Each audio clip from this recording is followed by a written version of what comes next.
Feeling better one morning, I picked up breakfast. Walking into my house towards my computer, I heard a loud and intense voice from the stereo saying, "You are so sexy!"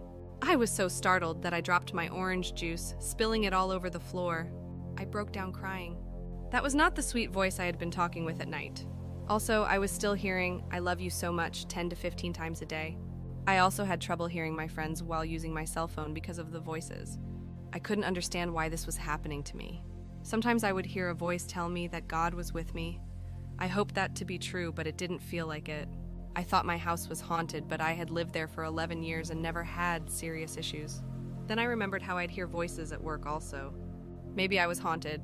Most of the voices I'd hear at work were what I would call good voices. They would tell me when to drink water and when to eat. I wasn't drinking or eating much, I'd forget. They would say to me that I was doing a good job. They told me my boss was nice and my parents loved me. They would tell me to stop smoking and to stay away from drugs. These voices said they were angels, and after hearing the deep, scary voice coming from my stereo, I was relieved to know that I could listen to some good voices. I began to trust them. Another day after walking in the door after work, I heard a loud voice from the stereo say, "I can see you. I can see you." Before long, I was always hearing that this entity could see me. He would comment on what I was wearing and where I was in the house. Some early mornings I would smell sulfur and my eyes burned. Only 2 people knew something was happening to me, my best friend Shelly and my daughter Nicole. Shelly didn't know much though. Since Nicole lived with me, she witnessed much of my fear and hysteria. I couldn't hide some of what was happening. I didn't want her to worry, and I knew I had to get help fast. I first decided to see a psychic who operated her business around the corner. She said she needed $1,500 to perform an exorcism because the demon over my head feared her but was strong. She explained that her fee was high because of the risk of putting her family in danger. I didn't have $1,500. Since I was raised Catholic, she said I could get a free exorcism from the Catholic Church. She gave me 1 white and 1 red candle. She told me to burn the white candle first and then the red one. This made things worse.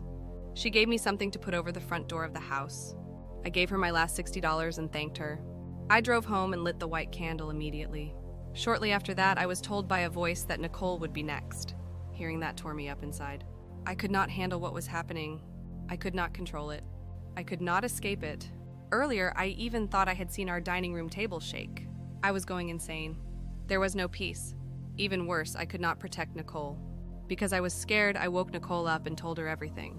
I was a mess and didn't realize my being upset and frantic made things worse for her. All I wanted to do was get her out of that house. I told her we had to leave and that she could not stay.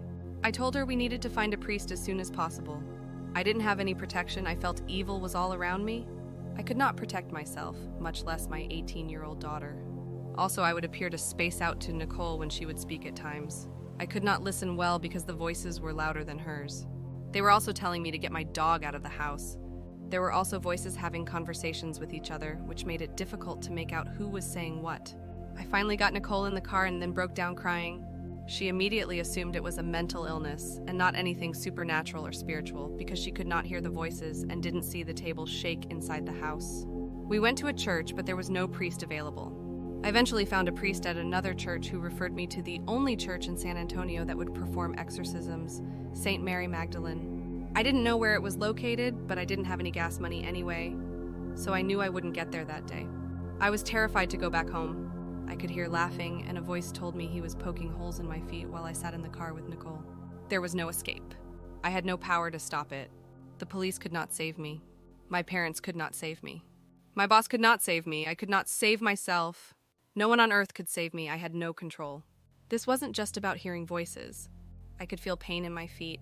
It felt like sharp fingernails were being driven into the bottom of my feet while a voice told me he was drinking my blood. I felt tortured.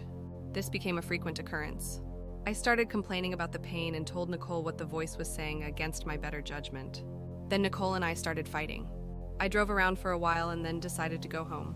I was scared and felt helpless. It was one thing to mess with me, but threatening to mess with my daughter fueled a stronger desire for immediate help. I had no idea that this was going to get worse. It wasn't long before I heard another voice. I'll call it Dina. Her voice was booming and angry. I could feel someone's breath on my face while hearing this voice scream, "You stole my husband from me, I'm going to kick your... You don't know who you are messing with?" I could hear this voice over my kids, the voices of people around me at work, and the music on the radio. Dina's voice would scream at me regularly. I would also smell baby lotion. She would ask if I could smell her and John's baby girl. Most of the time, she would constantly remind me that I didn't know who I was messing with.